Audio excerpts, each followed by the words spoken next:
Praise the lord అందరికీ.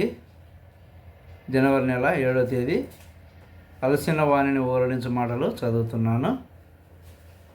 ఈ దినం పుట్టినరోజు పెళ్లిరోజు జరుపుకుంటున్న వాళ్ళను కూడా ప్రభువు సమృద్ధిగా బహుగా దీవించునుగాక. తనకు స్తోత్ర రూపమగు క్రొత్త గీతమును మన దేవుడు నా నోట ఉంచెను. 40వ కీర్తన 3వ వచనం. దేవుని వాక్యం ఏలాగున అనేక హృదయములలో అనేక సామాన్యమైన తెలియని విధానములలో ప్రవేశించుచుండుట ఆశ్చర్యం.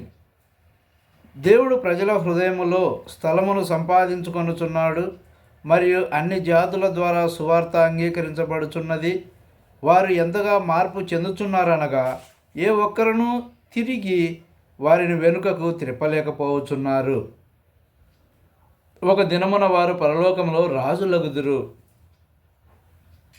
ఆయన మనలను పాపము నుండి విడిపించడం మాత్రమే గాక పరలోక రాజ్యములో మనకు శక్తి అధికారము నిచ్చును. కొందరు తాము తహసీల్దారులుగా అయినప్పుడు ఎంతో గర్వముగా ఉందరు. వారి చిన్న సూట్ కేసును మోయటకు కూడా వారికి కూలివాడు కావలెను. నీవు పరలోకమునకు వెళ్ళినప్పుడు శక్తి అధికారము కలిగి ఉందువు. పరలోక దూతలందరూ నీకు సేవకులుగా ఉందురు మరియు నిన్ను కూడా మోయుదురు. అది నీ ఆధిక్యత అయి ఉండును. ఎంత గొప్ప రక్షణ! అందుచేతనే పెద్దలు ఇట్లు పాట పాడుచు స్తుతించుచున్నారు. ఓ దేవా, నీవు యోగ్యుడవు. మేము ఎంతో అభాగ్యులము, అపవిత్రులము. అయినను నీ కృప, నీ రక్తము సదాకాలం ఏలుటకు మమ్మను అత్యున్నతముగా లేవనెత్తెను. ఇది కేవలం గొర్రెపిల్ల రక్తం ద్వారానే సాధ్యమగును గాని బైబిల్ జ్ఞానం ద్వారా కాదు. నీ జీవితంలో రక్తము పనిచేయటం ద్వారా నీవు సంపూర్ణముగా కడుగబడి శుద్ధి చేయబడదు. దైవిక జ్ఞానము ఇవ్వబడును మరియు రాజులుగా యాజకులుగా చేయబడుదురు. యాజకులకు పని గలదు.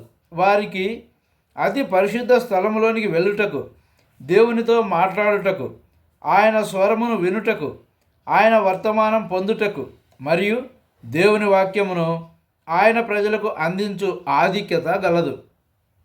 ఇతరులకు ఆ ఆధిక్యత లేదు. మనము పరలోకపు యాజకులుగానై దేవుని ముఖమును చూచుచు, ఆయనతో మాట్లాడుచు మరియు ఆయనను అనేక ప్రశ్నలు అడుగుచు జ్ఞానమును పొందుదుము. అది మన ఆధిక్యత. అక్కడ ఏమాత్రము హద్దుబాటులు ఉండవు. మనము దేవునితో స్వేచ్ఛగా మాట్లాడగలము. ప్రతి ఒక్క అడ్డు జయించబడును. అందుచేతనే పెద్దలు సాగిలపడి, ఓ దేవా, నీవు యోగ్యుడవు అని చెప్పుచున్నారు. ఒకసారి మనము రక్షణ యొక్క గొప్పతనమును, దాని యొక్క సంకల్పమును అర్థం చేసుకునేటప్పుడు మన పెదవులపై పరలోకపు పాట ఉండును. ఎన్నో కష్టముల ద్వారా వెళ్ళుచు ప్రతిదినము ఎంతో కన్నీరు కార్చుచున్నవారు అనేకులు మన మధ్య ఉన్నారు. అయితే ప్రతి ఒక్క కన్నీటి బిందువు తొడవబడును మరియు నీ ఆనందమును ఎవడును నీ నుండి తీసివేయలేడు. మనలను బహుగా ప్రేమించి మనలను రక్షించుటలోని దేవుని నిజ సంకల్పమును మనము అర్థము చేసుకొనవలసి ఉన్నది. మనలను రక్షించుటకు, మనలను క్షమించుటకు, మనలను రాజులుగాను యాజకులుగాను చేయుటకు ఆయన తన రక్తమును చిందించెను. అది మనలను పరలోకపు పాటతో నింపును.